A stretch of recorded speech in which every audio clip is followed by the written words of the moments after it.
Un originale balletto di 3.000 ragazzi ha aperto la 3 giorni di Tutto Sport in Prato Fiaccole di Vita 2015, ovvero la 13ª edizione della Kermesse che quest'anno ha anche visto coinvolti gli alunni delle scuole elementari e medie in un originale concorso sui temi della sedentarietà giovanile. Una torrida giornata ha accolto i ragazzi impegnati nella festa finale provinciale di scuola e sport a caccia un po' di refrigerio nelle fontanelle di Prato della Valle. Una 3 giorni proseguita sabato pomeriggio con l'inaugurazione della mostra delle maglie azzurre grazie all'impegno di Fiorenzo Zanella, presidente dell'Associazione Padovana, presente anche con la maglia azzurra conquistata nel tiro a segno a Seul nel 78. Al taglio del nastro della mostra, allestita alla Loggia Amulia, c'erano le maglie di tanti prestigiosi nomi padovani che hanno conquistato traguardi olimpici e mondiali. Una mostra che quest'anno si è arricchita ancora di nuove realtà, è appena arrivata la maglia di Francesca Bortolozzi, la nostra padovana plurimedagliata olimpica, oltre alle maglie di Alec Zanardi, di Galtarossa. La mostra aumenta ogni anno con nuove unità di pluridecorati, plurimedagliati atleti padovani. Questa è la mostra della maglia azzurra in occasione di Tutto Sport in Prato organizzata da CONI Padova. Per noi, oltre ad essere motivo d'orgoglio, è anche un'opportunità che diamo alla cittadinanza e ai giovani atleti che in questi giorni sono presenti nel Prato della Valle di poter vedere le maglie dei campioni. Questo immagino serva anche ad Asprone per tutti gli atleti, questi giovani atleti, a diventare magari in futuro degli atleti azzurri padovani. Un convegno con illustri relatori promosso dall'Associazione Padova Sport e Cultura. Un'associazione che vuole coniugare il massimo dello sport con la cultura padovana, una realtà molto importante per la nostra città e personalmente ne sono fiero per la passione che ho per lo sport e per l'amore che ho per la cultura e la mia città.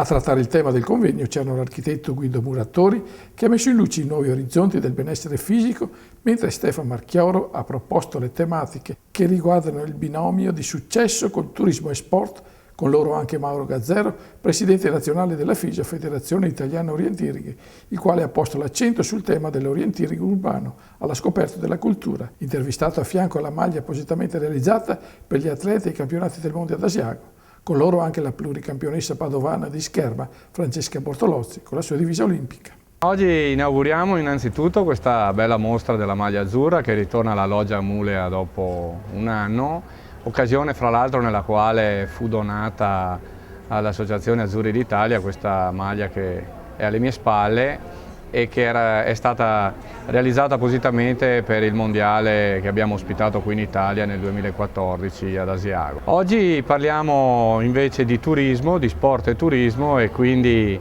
in particolare l'orienteering, quale disciplina molto collegata all'ambiente e al territorio e quindi direi quasi ad hoc per delle proposte turistiche che già peraltro la Federazione Internazionale e tutto il mondo dell'orienteering promuove in maniera intensa e accorta in occasione proprio dei top events, per cui ci sono numerose manifestazioni di contorno come quella che appunto tornando a Asiago 2014 abbiamo ospitato sull'altopiano con quasi 4.000 atleti e accompagnatori. Siamo una delle 5 discipline che riescono a organizzare con il MIUR, quindi l'Ufficio Scolastico Nazionale, la fase nazionale dei campionati studenteschi e siamo onorati di questo perché siamo in compagnia delle più grosse federazioni, parlo del calcio, il basket, la pallavolo. Con questa divisa, non proprio con questa all'inizio, però ho vinto la medaglia d'argento alle Olimpiadi di Seul nell'88,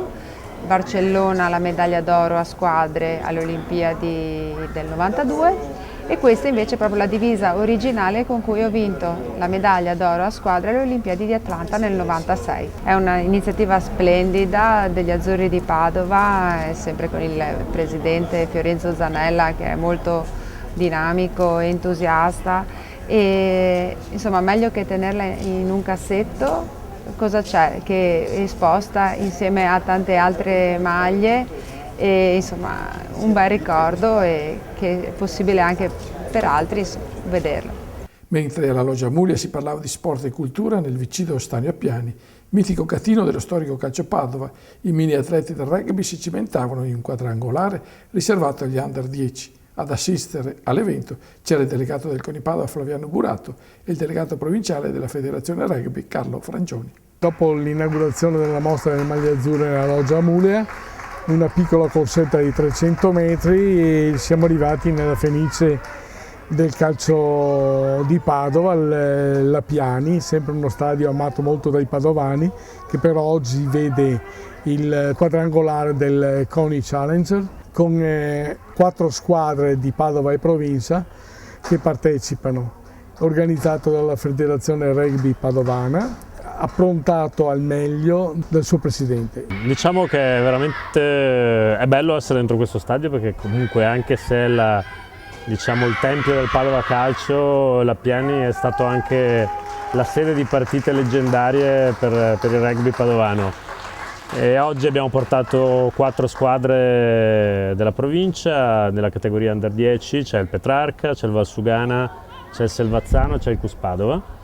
E si affrontano in un torneo, in un quadrangolare, l'abbiamo definito CONI Challenge, ognuna farà una partita andata e ritorno, quindi giocano tutte contro tutti, in girone italiana.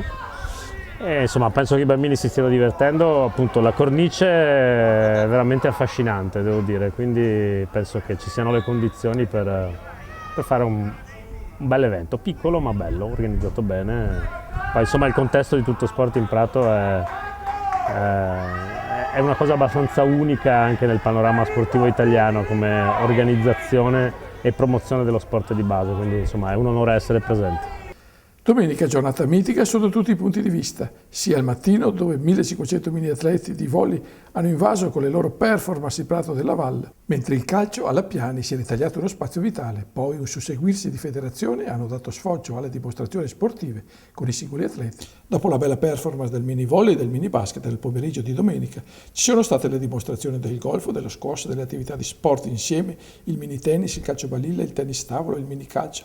La box sempre piena di sostenitori a digitare i pugili, il canottaggio, la scherma, con la campionessa olimpica Francesca Bortolozzi e la figlia Claudia, già medaglia d'oro a squadre nella nazionale italiana Under 20, poi ancora la palla tamburello, il duatro, il minimoto, le arti marziali. Poi le conclusioni finali della 3 giorni con le fiaccole di vita che hanno acceso il tripode l'Olimpico Collino di Mameli, suonato dal vivo dalla banda musicale nota in Allegria di Due Ville e le maggiorette del gruppo Palladio di Povolaro, che hanno anticipato i saluti finali degli artefici di Tutto Sport in Prato, con il presidente del CONI Veneto Gianfranco Bardelle, del delegato del CONI Padova Flaviano Burato e dell'assessore allo sport del Comune di Padova Cizia Rampazzo, che hanno fatto un bilancio della 3 giorni. Sono stati 3 giorni bellissimi, tantissime discipline, tanti ragazzi che hanno partecipato con i loro tecnici, i loro genitori, veramente abbiamo riempito il prato, è stato veramente fantastico. Poi la mostra delle maglie azzurre e l'accensione questa del tripode che mi vede per la prima volta da assessore, e comunque è stato tutto molto bello e ci rivedremo l'anno prossimo, un bel successo. Dopo 3 anni abbiamo ottenuto finalmente che una domenica fosse del Parlamento, fosse dedicata allo sport, per cui oggi è la grande giornata del riconoscimento che lo sport è una materia culturale attiva. È bellissimo vedere migliaia e migliaia di ragazzi, anche con questo caldo molto atroce, accompagnati dai genitori che hanno riempito per 3 giorni il Prato della Valle, uno splendido location che prima non vedeva questa partecipazione. Allora voglio ringraziare anche le istituzioni, ma di tutto il Veneto, le centinaia e centinaia di comuni che aprono le loro piazze per portare lo sport. Troppe volte li vediamo pieni di deviazioni, noi siamo contro quelle cose, noi vogliamo che lo sport si appropri delle nostre piazze perlomeno una volta all'anno. Sport comunque in continua crescita.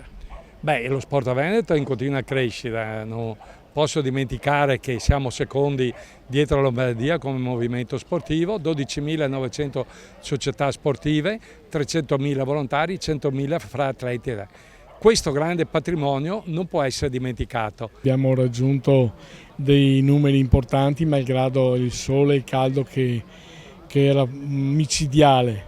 Pensiamo solo che gli interventi del CISM, del Cavaliere di Malta, sono stati più di 50. Il risultato è stato stupendo, 7.000 bambini tra venerdì mattina e sabato e domenica, un lavoro enorme che devo sempre ringraziare i miei collaboratori, le federazioni che hanno partecipato e gli addetti del Comune Servizi Sportivi di Padova che hanno collaborato in pieno, visto che tutta l'organizzazione era compartecipata col Comune di Padova e con i Padova. Penso che se la temperatura era più gradevole avremmo avuto dei numeri ben più alti. Sono soddisfatto lo stesso perché non credevo l'affluenza così importante. Continuiamo e chiudiamo la serata con la danza libera.